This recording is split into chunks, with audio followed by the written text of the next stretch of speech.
So what is going on, guys? Leo tuko hapa Hallucinate Motors and we brought you one crazy 63. To be precise, it is none other than your GLC 63s.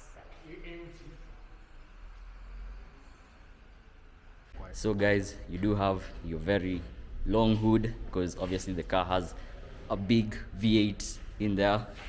Yeah, and coming to the front, guys, hii gari iko na face card ingine wazimu. So you have your multi-beam LED headlights with daytime running lights over here. These are actually adaptive headlights. You get parking sensors all round. You do also get crazy Pan-Americana grille.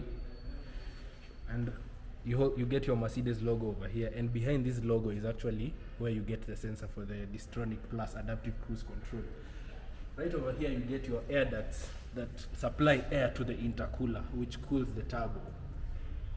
Yeah, and that's basically it for the front of the car.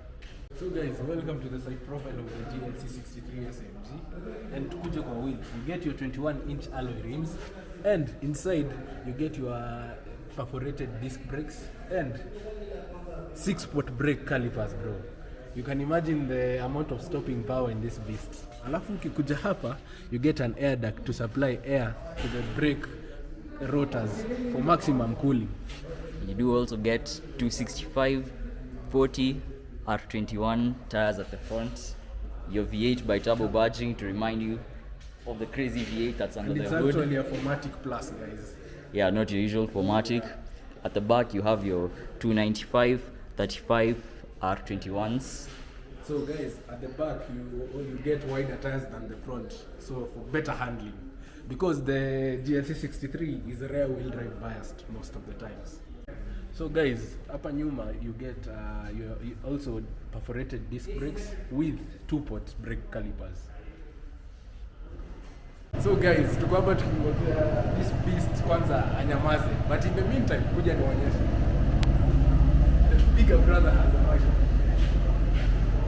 Mercedes-Benz G63 AMG, guys. So guys, now we're coming to the rear of the GLC63 AMG, and actually, me naona the rear inanikalia fiti on the front. What about you, Ryan? Which looks better, the rear or the front? For me, I just have to go with the front. The rear looks amazing. And coming over here now, you get your chrome finish.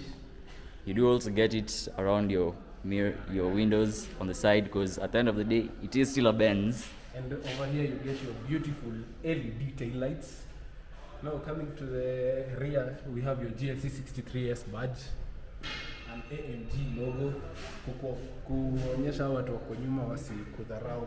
Now coming downwards, you get your parking sensors all round and your beautiful diffuser, which is actually functional. And then you get your coat tips, which are unfortunately fake. Mercedes, you could do better.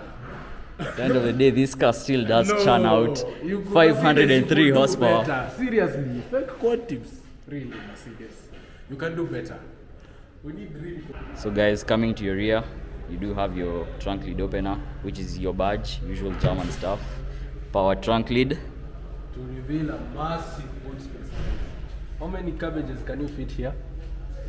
Now, this being, okay, we don't know about the cabbages, but hiyo tutauliza Al. But this being the coupe, you do sacrifice some boot space for the looks, because obviously this car looks the part. It's a coupe and a Mercedes at the end of the day. So guys, coming into the interior, you do have your flat bottom AMG steering wheel. You do have your digital driver's display that shows your speed. Now ukiangalia, obviously the car goes all the way up to 330 kilometers per hour, drives up to 7,000 rpm. The car is semi-leather and Alcantara. It's a 3-spoke. You do have your mode selector right down here, but the car is off. And obviously your steering controls, so that's the gear shifter right there, and your paddle shifts behind it. So guys, pia hapa kwa steering wheel you have your center marker in red. You do have your 12.3-inch infotainment display, beautiful metallic AC vents. Just listen to that beautiful sound. You do have your dual zone climate controls here. Yeah, your buttons down here. Pia uko na your cup holders right down there.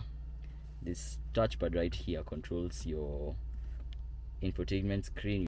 So guys, coming right here, you do have your infotainment controls on the right and your drive mode select on your left. You do have your beautiful AMG bucket seats, and the seats are heated and cooled.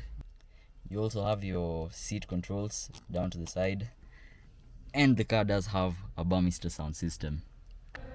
So coming to the back, you do have just your normal leather seats with Isofix hapa nyuma. You do have vents for your AC hapa nyuma. The rear seats are heated but not cooled, and for the front seats, I forgot to mention, you do have 2-person memory seats. So guys, coming to the engine bay, you get a hot V8 engine, meaning there are two turbos at the middle of the engine block, Sitting in between the two banks. yeah, to supply compressed air into the engine. So it's a 4-liter bi-turbo V8 engine, codenamed the M177 engine. Handcrafted. You do get the plaque of the guy who was behind this engine. Yeah, so that's basically it. And paired to the engine is a 90-tronic automatic transmission, which is a 9-speed automatic gearbox. So guys, tumepatana na the man, the myth, the legend himself. What's going on, guys? Mko poa? What's your channel called? Throttle Holics. Make sure you subscribe hapo, sawa? Welcome to Hallucinate Motors, eh? Thanks. Cheers, guys, eh?